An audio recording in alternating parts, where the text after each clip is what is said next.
Everyone, welcome back to my new another blog. तो आपका हमारे चैनल में बहुत बहुत स्वागत है। तो आज हम आए हैं नेक्स्ट डे जंतर मंतर। तो यहाँ की जंतर मंतर में विज़िट करते हैं और यहाँ पे देखते हैं क्या क्या है। दिल्ली का तो हमने देखा है, तो जयपुर का देखते हैं यहाँ पे क्या चेंजेस है, क्या हमें न्यू दिखेगा, उसके बाद आगे बढ़ेंगे। तो चलिए अंदर चलते हैं। तो आपको पीछे बोर्ड दिख रहा होगा। तो अंदर एंट्री करके आपको ऐसा कुछ मिलेगा। तो हमने ना गाइड ले लिया है, गाइड से थोड़ा हमको नॉलेज मिल जाता है और पता चल जाता है कि कहाँ पे क्या है एग्जैक्टली, और अच्छे से एक्सप्लेन भी कर देते हैं जो हमें पता नहीं होता है। तो हमारे साथ गाइड चल रहे हैं, आगे आप देख सकते हो। तो मैं बैक साइड से बनाऊंगी वीडियो और ये हमें एक्सप्लेन करेंगे। तो चलिए। 1728 में बनाया था सवाई जयसिंह ने। जयसिंह खुद एक एस्ट्रोनॉमर थे, ज्योतिष थे। पूरे इंडिया में 5 ऑब्जर्वेटरीज ऐसी बनाई है, दिल्ली, मथुरा, बनारस, उज्जैन और जयपुर। पर जयपुर का जंतर मंतर कंप्लीट है, जो वर्किंग में है। बाकी जो 4 जगह के जंतर मंतर है राजा।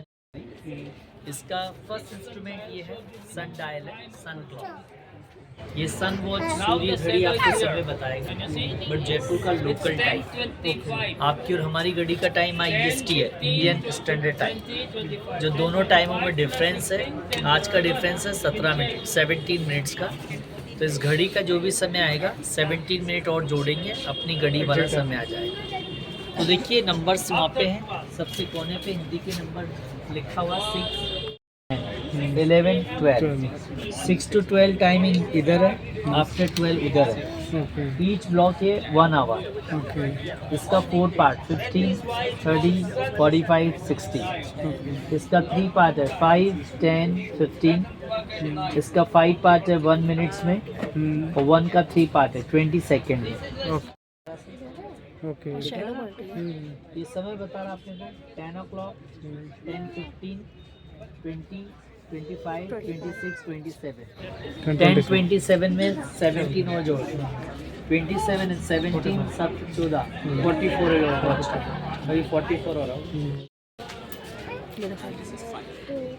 देख रहे हो कितना अच्छा क्लॉक है, उस सन से पता चलता है टाइम। सन, जो सन की शैडो पड़ती है ना, उससे पता चलता है सब, सनलाइट। ओके। ये कंपास है। ये कंपास रात में पोल स्टार देखने के काम आएगा, ध्रुव तारा। नाइट में या नीचे बैठ के ये जो एरो का निशान बना हुआ है स्काई में सर, जो भी स्टार नजर आएगा ना आकाश में, इस एंगल पे देखते हैं, वो ध्रुव तारा है, नॉर्थ स्टार। क्योंकि ध्रुव तारा कभी मूवमेंट नहीं करता। ये नाइट में ग्रहों की स्थिति बताता है, स्टार्स की पोजीशन। तो स्टार अगर आप स्काई में देख रहे हो, इस इंस्ट्रूमेंट से आप उसका नाम जान सकते हैं कि आपको कौन सा स्टार या प्लैनेट्स दिखाई दे रहा है। कैसे? ये पूरा जयपुर का स्काई है, इस पे लाइनें हैं लैटिट्यूड्स, लॉन्जिट्यूड्स। बीच में होल जयपुर है, होल के नीचे लाइन है, इक्वेटर है। इसके नीचे हिंदी में छोटे छोटे नाम लिखे हैं, स्टार्स के नाम है, प्लैनेट्स के। और इस इंस्ट्रूमेंट के कोने के जो स्केल बना हुआ है डिग्री के लिए सर्कल है। और ये इंस्ट्रूमेंट देखो इस तरह से घूमता भी है। अच्छा, इसे आप घुमा भी सकते हैं। तो स्टार है, इस स्टार को स्काई में देख रहे हैं आप, आपको पता नहीं कौन सा है। अगर आप इसका नाम जानना चाहते हैं, मेरा हाथ इंस्ट्रूमेंट, इस इंस्ट्रूमेंट को घुमाएंगे इस तरह से, इसका एज, ये कोना इस स्टार की तारे की लाइन में मिला लिया। बीच में होल है, इसके ऊपर टेलीस्कोप लगा के आप टेलीस्कोप से उस स्टार को देखोगे इस तरह से घुमा के।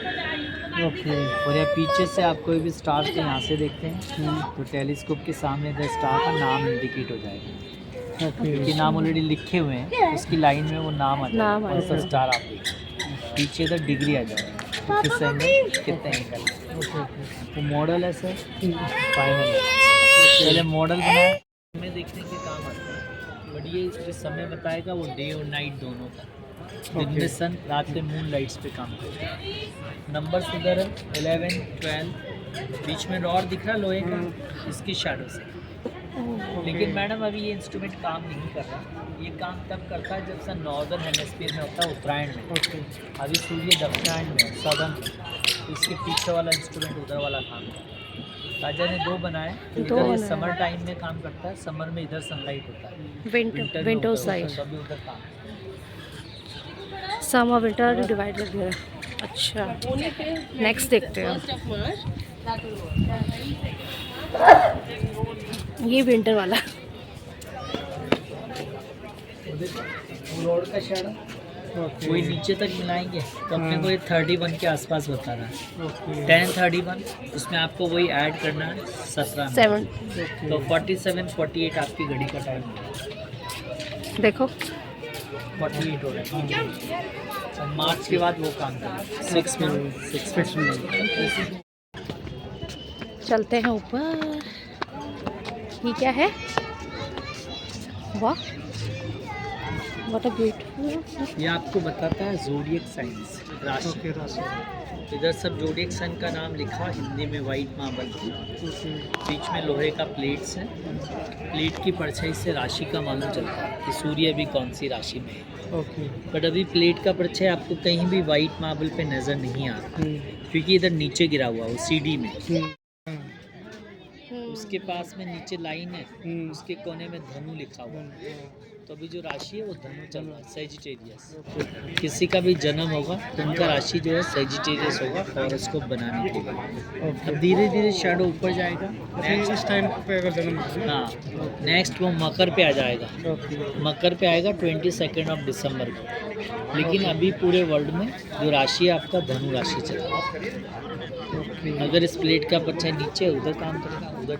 यहाँ पे ये सब राशियाँ हैं 12 राशि। ये कुंडली बनाने के काम आती है हॉरोस्कोप। जब आप जन्म कुंडली बनाने जाएंगे पंडित लोग आपसे 3 चीज़ें पूछेगा। Date of birth, time of birth, place of birth. Date पे जाएंगे आप राशि वाले पे, इसको राजा ने 2 बनाया, राशि लिखोगे। फिर आप देखेंगे टाइम आपका जन्म कौन से समय पे हुआ। तो टाइम पे आपको उसी राशि पे इधर आना है जिसमें आपका जन्म हुआ है। तो बीच में एक दीवार है, इसका परछाई यहाँ डायल पे गिरता है, फिर डिग्री बताता है कि जब आपका जन्म हुआ उस समय सूर्य इस राशि में कितना डिग्री में, सन की पोजीशन कहाँ थी। वो डिग्री यहाँ से देखेंगे। डिग्री देखने के बाद वो लोहे का प्लेट देखा था ना स्टार नक्षत्र वाला, उधर जाके टेलीस्कोप लगाएंगे। उतनी डिग्री पे टेलीस्कोप को घुमा के देखेंगे, आपका वो ग्रह नक्षत्र बता देगा कि आपका जन्म कौन से स्टार्स में, कौन से प्लैनेट्स में हुआ।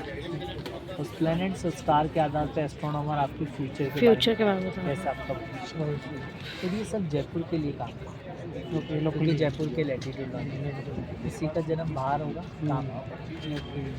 अभी ये दुनिया का सबसे बड़ा घड़ी देखिए सन बिग वॉच। चारों बच्चे खेल रहे हैं ना। खेल रहे वो अभी, मैंने उसको कहा अभी हम उसको देखना।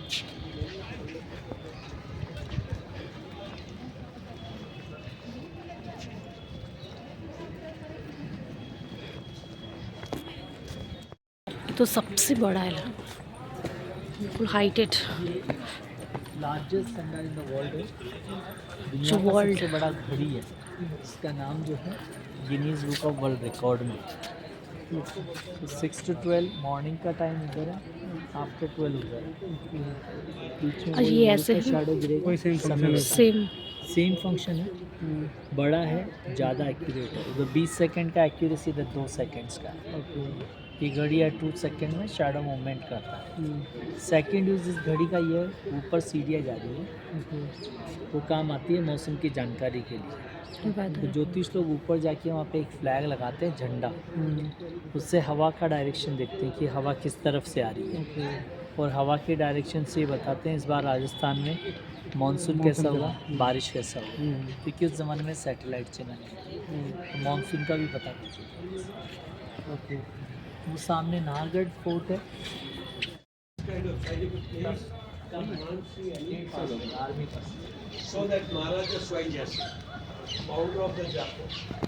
तो बहुत ही बड़ा जंतर मंतर है, तो इसे समझने के लिए ना थोड़ा टाइम चाहिए। तो हमें आधा से ज़्यादा टाइम तो यहीं निकल गया था समझते समझते आगे। तो गाइड साथ में रहे ना तो बहुत चीज़ें जानने को मिलती है, तो इसीलिए हम हर जगह गाइड अपने साथ प्रोवाइड कर ले रहे हैं, क्योंकि ना थोड़ी नॉलेज भी मिल जाएगी और बच्चों को सीखने को मिलेगा। तो अभी पहले हम समझ रहे हैं, फिर उसके बाद हम बच्चों को सिखाएंगे, बच्चों को बताएंगे। सॉरी, काट के बनाया था 2 में। इसका पहले एक ही बनाया था स्टडी के लिए, फिर 2 बनाया था।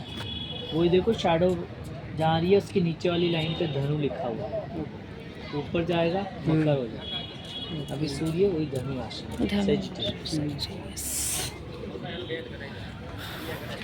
क्लॉक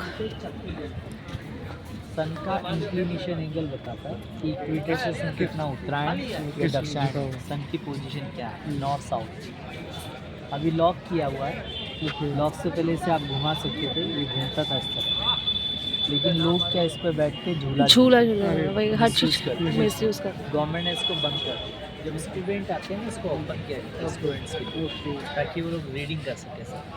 तो हाईएस्ट इंक्लिनेशन एंगल होता है 23.5 डिग्री, जो अभी 22 दिसंबर को बनाया, ट्रॉपिक ऑफ कैप्रिकॉर्न पे सीन है तभी बनाया है, लेकिन अभी लॉक्ड है। 5, 10, 15, 20, 30, 25, 30, 35, 40, 45, 90 तक है। बीच में पोल है, वो देखो पोल का परछाई कोने में आ रहा है, ऊपर 35, 36, 37, 38। सूर्य का जो एंगल है वो 38 डिग्री इस तरह। जयपुर यहाँ पे है, जयपुर से सन की ऊंचाई 38। हाईएस्ट एंगल होता है 90 डिग्री, वो बनता नहीं है क्योंकि हम लोग इक्वेटर पे नहीं है सर। अगर हम लोग इक्वेटर पे होंगे तो वहाँ 90 का एंगल बनेगा, तो आपका शैडो फिनिश होगा। धीरे धीरे पोल का परछाई आगे जाएगा, यहाँ गैप में आएगा सीढ़ी में, वो काम करेगा ऊपर। उधर गैप में 1 घंटा, ये 1 घंटा। जंतर मंतर के अंदर ही छोटा सा म्यूज़ियम है जिसमें आप बहुत सारे सब चीज़ यहाँ पे मॉडल देख सकते हो। तो यहाँ पे पूरा जाते ही आप अंदर जाओगे तो पहले सबसे पहले आपको जंतर मंतर का छोटा सा मॉडल देखने को मिलेगा, जो बहुत ही खूबसूरत है और बहुत ही अच्छे तरीके से एक्सप्लोर किया गया है। इसमें हर एक चीज़ दिखाई गई है जो जंतर मंतर के अंदर है, और बहुत अच्छे तरीके से इंस्ट्रूमेंट का प्रयोग करके इसे बनाया गया है। फिर आगे चलते हैं, बहुत ही जो यहाँ पे इंस्ट्रूमेंट टूल्स थे जिससे अब बनाया गया था बाहर, जैसे हम अभी यूज़ करते हैं मैथ्स में डिवाइडर, प्रोटेक्टर, ये सब चीज़ें, कंपास वगैरह तो पहले ज़माने में भी होते थे, लेकिन उनके कुछ अलग तरीके से होते थे और हमारे अभी कुछ अलग तरीके से हैं। तो आप सामने देख सकते हो। तो यहाँ पे एक एक चीज़ एक्सप्लोर की गई है। उसके नीचे यहाँ पे लिखा है, मुझे भी एग्जैक्टली पता नहीं है क्या क्या बोलते हैं, हम भी फर्स्ट टाइम देख रहे हैं। तो यहाँ पे देखिए, यहाँ पे सब कुछ लिखा हुआ है, तो उसी के अकॉर्डिंग हम पढ़ रहे थे इंस्ट्रक्शंस को, तब हम देख रहे थे यहाँ पे क्या क्या है। तो यहाँ पे एग्जैक्टली मुझे नाम भी नहीं पता है, यहीं पर जाके देख के तभी पता चला इनको क्या क्या बोलते हैं। तो अंदर आप देख सकते हो पूरा मेज़रमेंट कर रखा है, इतने अच्छे तरीके से एक एक चीज़ मेज़र करके बनाई गई है, इतनी बारीकी से, इतना तो कोई भी हम नहीं कर सकते। तो वही कलाकारी है, बहुत ही अच्छे तरीके से बनाया गया है। सामने आप देख सकते हो पूरा इनका डिटेल लिखा गया है, और बहुत ही अच्छे से। और ये हमारे जो स्कूल में प्रोटेक्टर आपने देखे होंगे, मैथ्स में इंस्ट्रूमेंट में यूज़ होते हैं, तो इनके यहाँ पे भी देखो किस तरीके से डिवाइड वगैरह। तो मैंने भी फर्स्ट टाइम देखा ये, तो कैसे ये लोग यूज़ करते हैं। और मोस्टली जो इनके जो पेन्स वगैरह, जैसे हम पेन वगैरह का यूज़ करते हैं कुछ भी करने के लिए, तो ये कंपास रखे गए हैं सामने। ऊपर देखो ये है प्रोटेक्टर, डी वगैरह जिस तरीके से मेज़र करते थे इन चीज़ों को, तो बहुत अच्छे तरीके से यहाँ पे रखा गया है और क्लियरली यहाँ पे दिखाया गया और लिखा गया है। तो हम लोगों ने भी यहाँ पे अच्छे तरीके से देखा। छोटा सा म्यूज़ियम है, बहुत ही छोटा है, बट बहुत अच्छी चीज़ है। स्केल देखो आप, पहले के ज़माने के ऐसे स्केल रहते थे, इसी से मेज़रमेंट किया जाता था और इसी से बनाया जाता था। तो दोस्तों ये था छोटा सा जंतर मंतर, छोटा तो क्या बोलूँ, लेकिन दिल्ली के अकॉर्डिंग थोड़ा बड़ा है और बहुत ही इंटरेस्टिंग है। अगर तुम इंटरेस्ट लेना चाहते हो और देखना चाहते हो तो ज़रूर एक बार विज़िट करना। तो हम लोगों की यहाँ पे 2-3 दिन के लिए रुके हुए थे, तो मैं सारा जितना भी यहाँ पे जयपुर में है तो मैं ज़रूर यहाँ पे विज़िट करूँगी। और चलते हैं आगे, बढ़ते हैं, कहाँ कहाँ तक पहुँचते हैं देखते हैं। तो अभी गए हैं थोड़ा सा फ़ोटोशूट वगैरह करने, तो देख तो लिया है बट थोड़ा फ़ोटो वगैरह भी बहुत ज़रूरी है। मंदिर के जस्ट सामने ही है सिटी पैलेस। तो यहाँ पे देखो, तो पूरा मैं आपको दिखाती हूँ। यहाँ पे पूरा इन्होंने ड्रेसअप भी वैसे ही कर रखा है जो लोग अंदर हैं, और इनकी गाड़ी जो भी यहाँ पे किंग एंड क्वीन थे, मुझे इतना पता नहीं है, लेकिन हम लोग चलते हैं आगे, एक्सप्लोर करते हैं क्या क्या है क्या क्या नहीं है, हमें पता चलेगा। और यहाँ पे म्यूज़िक भी बज रहा है और सामने देखो फ्लैग। 350 kg, 1000 लीटर पानी, ये लिखा हुआ है, कितना बड़ा। तो दोस्तों जितनी जानकारी मुझे यहाँ से प्राप्त हुई है तो मैं आपको बताती हूँ। तो सिटी पैलेस जयपुर की सबसे खूबसूरत और मशहूर जगहों में से एक है। यह जयपुर के राजाओं का महल, इसे 1700 के दशक में महाराजा शिवाजी जय सिंह द्वितीय ने बनवाया था। आज भी जयपुर का शाही परिवार इसके एक हिस्से में रहता है। तो यहाँ पर तो देखने को क्या क्या मिलेंगे आपको ना, जैसी टिकट मिलेगी टिकट में उसमें सब कुछ मैप मेंशन किया है, क्या क्या नहीं है, उसके अकॉर्डिंग आप यहाँ पे देख सकते हो। देखने लायक यहाँ पे बहुत चीज़ें हैं। जैसे सबसे पहले आ गया खूबसूरत दरवाजे, प्रीतम निवास चौक। ये 4 रंगीन दरवाजे हैं जो 4 मौसमों को दिखाते हैं। हाँ जी, ये 4 मौसमों को दिखाते हैं।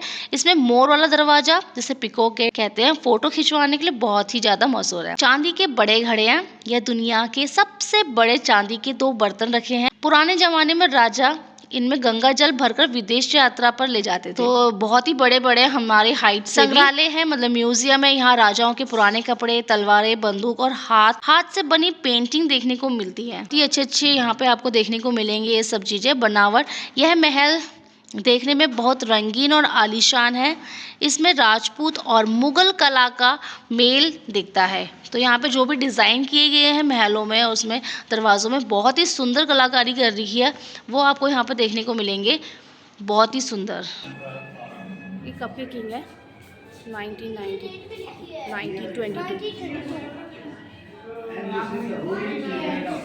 नेक्स्ट ये कब के हैं? 1880। नेक्स्ट नहीं, वो है उसके बाद उसके पहले ये side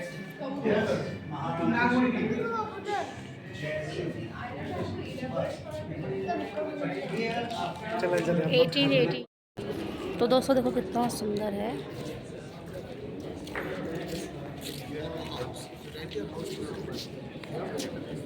Recently opened our training track for this year on 8th December. So, whatever, lot of things I know that I explained. Some things are changed now. First time I also do it. She started restaurant. मेरी baby तो यहाँ खाने आई है ना। कहाँ जा रहे हो आप? जाओ वहाँ पे। हम यहाँ हैं। माँ हम यहाँ हैं। इतना बड़ा पैलेस है ना, तो घूम घूम के पता ही नहीं चल रहा कौन सा कहाँ पे। मैप के अकॉर्डिंग हमें चलना पड़ रहा है। जो हमें टिकट मिली ना उसमें सब कुछ दे रखा है। तो अभी कुछ चीज़ें रह गई है जो हमने देखी नहीं। मुझे लगा अभी इतना ही एरिया कवर करना है, बट इसके अभी बैक साइड में भी है, इसका लेफ्ट साइड है, राइट साइड है, बाहर निकल के फिर एक और गेट है। तो अभी हम यहाँ पे देखेंगे राजा महाराजाओं की चेयर वगैरह रखी गई है। तो यहाँ पे म्यूज़ियम भी है, वहाँ पे सब चीज़ उनका सामान वगैरह रखा गया है जो उन्होंने वॉर में यूज़ किया था। तो यहाँ पे देखो, मुझे तो ये भी नहीं पता नहीं क्या बोलते हैं, लेकिन यहाँ पे बहुत चीज़ें देखने को मिल रही थी। और यहाँ पे इनके जो भी मतलब चीज़ वो भी थी, मैप वगैरह थे, बुक थी, और यहाँ पे जो जैसे फाइट करते थे तलवार वगैरह, तो सब यहाँ पे रखा गया था। और यहाँ पे देखो बीच में कितना मस्त लग रहा है। इनका जो कारपेट्स वगैरह होते हैं ना, वो भी यहाँ पे रखे गए थे। ये यहाँ पे सब कुछ इसके बारे में लिखा गया था। यहाँ पे जो भी छोटे मोटे म्यूज़ियम थे ना, एक तरफ पेंटिंग का था, एक तरफ इनके वॉर का था, एक तरफ इनके ड्रेसेस वगैरह थे। आप ये देख सकते हो यहाँ पे ये हुक्का वगैरह भी। अब पजामा देखो, ये पजामा इतना बड़ा पजामा ये लोग ऐसे पहनते थे। यहाँ पे बोलते हैं कि वॉर के टाइम पे इनको पहन के जाते थे। उनमें जो कलाकारी की है ना, बहुत ही अच्छी शाइनिंग बिल्कुल। जो यहाँ पे फीमेल्स वगैरह भी पहनती थी घाघरा चोली, उनके लिए बहुत ही अच्छा। आप देख सकते हो कितना अच्छा डिज़ाइन कर रखा है। और जो इसमें जो शाइनिंग वाली तार लगाई गई है ना, जो भी इसको बोलते हैं मुझे पता नहीं है, चोली की शाइनिंग है। तो बहुत ही अच्छे छोटे बच्चों के कपड़े, इनके फुटवेयर्स थे, ड्रेसेस थी, सारे के सारे जो ये दिवाली फंक्शंस वगैरह में यूज़ करते थे यहाँ पे ये लोग पहनते थे। तो ये थे राजा रानी। तो इस म्यूज़ियम में ना इनके सारे क्लोथ्स वगैरह थे जो यूज़ करते थे वॉर के लिए। जो तलवारें वगैरह, छोटे से लेके बड़े तक के सबके ड्रेसेस रखे गए थे यहाँ पे। और ये बहुत ही सुंदर कलाकारी से बनाए गए थे। ऐसा लग रहा था कि बहुत ही ज़्यादा कॉस्टली भी होंगे। और यहाँ पे हैट्स वगैरह भी थी जिसके अकॉर्डिंग ये पहचान सकते थे। जैसे हम बोलते हैं ना कि ये पंडित है, तो पंडितों की कैप अलग होती है और उन लोगों की कैप अलग होती है। तो उस हिसाब से सारी यहाँ पे रखे गए थे। कैप वगैरह थी, पगड़ी वगैरह थी, सब चीज़ थे। तो यहाँ पे सबके बारे में लिखा हुआ था, पूरा इंस्ट्रक्शंस। तो वही यहाँ पे देख रही थी मैं कि क्या क्या है, क्या क्या नहीं है। तो पूरा डिटेल में लिखा गया था। तो इतना बड़ा था ना, क्या क्या बोले, एक दिन में ही तो कवर करना मुश्किल था, बट हमने तो बहुत ही बड़ा है ये पैलेस। मेरे पैर दर्द हो गए हैं, बहुत ही ज़्यादा बड़ा। अभी तक ख़त्म नहीं हुआ है, पूरा 1 बज गया है। तो अभी हम गेट से एंट्री ले रहे हैं।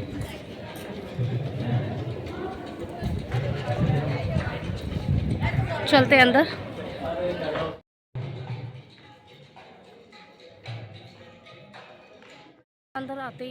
देखते हैं यहाँ पे तो यहाँ पे म्यूजिक डांस तो अंदर जाते ही ना हमें छोटी छोटी तोपें दिखती हैं। ये छोटी तोपें असल में राजपूतना की सुरक्षा और शक्ति की निशानी है। आसानी से ले जाने वाली तोपें, इन्हें आज के ज़माने में ना मोबाइल मिशन गन कह सकते हैं। युद्ध के दौरान में बड़ी बड़ी भारी तोपें हिलाना मुश्किल होता था, इसीलिए ये छोटी छोटी तोपों को बनाया गया, जो घोड़ों की मदद से भी तुरंत कहीं इधर उधर ले जाया जा सकता था। महल के बॉडीगार्ड सिटी पैलेस के खास द्वार पर रखी गई तोपें महल की रक्षा के लिए गार्ड की तरह तैनात रहती थी। आज भी पर्यटन इनके साथ फ़ोटो खिंचवाने के लिए, जैसे हम लोग फ़ोटो खिंचाने के लिए तैयार रहते हैं, तो अच्छी लगती है हमें। तो अष्ट धातु से बनी सिटी पैलेस में जयगढ़ में मिली कई तोपें अष्ट धातु। इसका फ़ायदा यह था कि ये तोपें बार बार चलने पर भी जल्दी गर्म नहीं होती थी, इससे बारूद फटने का खतरा कम रहता था। इसलिए बारूद वगैरह गर्म होकर फट जाते थे ना, इसीलिए इन्हें 8 धातुओं से मिलकर बनाया गया था। सजावट और कलाकारी, इन तोपों पर सिर्फ लोहा नहीं, कई तोपों पर पीतल की सुंदर पॉलिश और राजाओं के नाम या मंत्र लिखे हुए हैं। ये केवल हथियार थी, बल्कि शाही शान का हिस्सा भी थी। हथियार घर, महल के एक हिस्से में सिलहा खाना कहते हैं। 15वीं सदी से लेकर आधुनिक समय तक छोटी तोपें और बंदूकें रखी गई हैं। यहाँ कुछ ऐसे तोपें भी हैं जिनका इस्तेमाल हाथी ऊँटों पर रखकर किया जाता था। तो ये छोटी छोटी तोपें हैं ज़्यादा। और यहाँ पे हाथी को इतने अच्छे से डेकोरेट किया था, जब लड़ाई लड़ने जाते थे हाथी को ऐसे कवच वगैरह पहनाया जाता था। और छोटे छोटे यहाँ पे वो भी थे, ताकि क्या बोलते हैं, हाथी या कोई भी मतलब एनिमल्स के ऊपर रख के बैठा के सिंहासन बना के तब उसमें राजा बैठे थे, तब लड़ाई करने जाते थे। तो हाथी का होदा वगैरह, तो ऐसे ऐसे नाम थे कि क्या बताएं, जो मैंने सुने भी नहीं थे। तो यहाँ पे इंस्ट्रक्शंस दे रखे हैं सारे, मैंने उसमें देखा, फिर जाके बोला ये देखो कितनी छोटी छोटी तोपें हैं। तो ईजिली इसको ना खींच के भी ले जा सकते हैं और किसी गाड़ी में रख के भी ले जा सकते हैं, इसलिए छोटे छोटे हल्के हल्के से थे। आगे चलते हैं, फिर देखते हैं और भी ज़्यादा महाराजाओं की थी, जिसमें महाराज लोग बिल्कुल डेकोरेट करके ये सजा के बिल्कुल मखमल जैसा बिछवा के तब उसमें बैठ के जाते थे। रथ वगैरह छोटी छोटी रथ थे जो इजीली हम उसको, हल्की रहती थी जिनको खींच के हम इजीली। और यहाँ पे देख सकते हो दुल्हन को जैसे बोलते हैं ना डोली में उठा के ले जाते हैं, तो वैसे भी था यहाँ पे। फिर सामने छोटा सा म्यूजियम था, वहाँ पे ये मंदिर टाइप का था, ये गोल्ड का, इससे आपको सामने बहुत ही अच्छी टेम्पल दिखेगा, जो पुराने समय में इसका इस्तेमाल ना धार्मिक उत्सवों या राज परिवार के खास मूर्तियाँ या पवित्र ग्रंथों को ले जाने के लिए इस्तेमाल किया जाता था। तो इसका गोल्डन मंदिर जैसा लुक दे दिया है, तो उसको गोल्डन टेम्पल के नाम से जाना जाता है। आगे चलकर आपको यहाँ पे तलवारें दिखेंगी, जो महाराज मान सिंह की बहुत ही हैवी तलवार है। मुग़ल शासनों की तलवारें हैं और भी ज़्यादा ऐसी अनोखी तलवारें हैं, अनोखे हथियार हैं तलवारों को अलावा यहाँ कैंची वाले खंजर, बंदूकें, मतलब जो भी ये लोग यूज़ करते थे टूल्स वगैरह, मतलब लड़ाई के लिए, वॉर के लिए, तो वो सब यहाँ पे मेडल्स वगैरह आपको देखने को मिलेंगे। तो order of the stars of India, यह है उस समय बहुत बड़ा सम्मान था जो ब्रिटिश सरकार द्वारा भारत के प्रमुख राजाओं की उनकी वफादारी और अच्छे शासन के लिए दिया जाता था। ये पदक असली सोने, चांदी और कीमती हीरो से बने होते हैं। इनके बीच में अक्सर नीले रंग के पत्थरों का इस्तेमाल होता है और यह चमकते हुए स्टार जैसे दिखते हैं, इसीलिए आम भाषा में इसे सितारे कहा जाता है। महाराजा सिपाही माधो सिंह के पदक, संग्रहालय में विशेष रूप में महाराजा सिपाही माधो सिंह को मिले पद रखे गए हैं। वे इन पदकों को अपने खास शाही कपड़ों जैसे अचकन या शेरवानी पर सीने की बाईं ओर लगाते थे। पावर ऑफ डिप्लोमेसी खोली गई थी। यह इन सितारों को, पदकों को यह देखने के लिए रखा गया था कि जयपुर के राजाओं की दुनिया के दूसरे देशों और साम्राज्यों के साथ कितने अच्छे और मजबूत संबंध थे। तो यहाँ पे 2 तबलों का जोड़ा है जो धयन और बयन है। ये पूरा वुड से बनाया गया है और 2 बाजे हैं, तानापुर और हारमोनियम। तो ये है जयपुर का द सिटी पैलेस, बहुत बड़ा है, बहुत ही ज़्यादा। तो पूरा डिटेल में बताने के लिए तो बहुत टाइम चाहिए। जितना मुझसे कवर हो पाया तो मैंने यहाँ पे आपको दिखा दिया है, और हमारे पास भी टाइम बहुत कम था, तो एक दिन में तो ये पूरा कवर करना नहीं जाता, तो बहुत टाइम लग गया था। बहुत चीज़ें हैं यहाँ पर देखने को। अगर आप जयपुर ज़रूर आओगे तो ज़रूर विज़िट करना और देखना, बहुत ही अच्छा इंटरेस्टिंग आपको यहाँ पर देखने को मिलेंगी। तो चलिए यहाँ से लेते हैं विदा, चलते हैं नेक्स्ट जगह। तो यहाँ पे अभी आप छोटा सा म्यूज़िक सुनो लास्ट में, तो मिलते हैं नेक्स्ट ब्लॉग में। बाय। यहाँ पे बहुत ही अच्छा म्यूज़िक चल रहा है।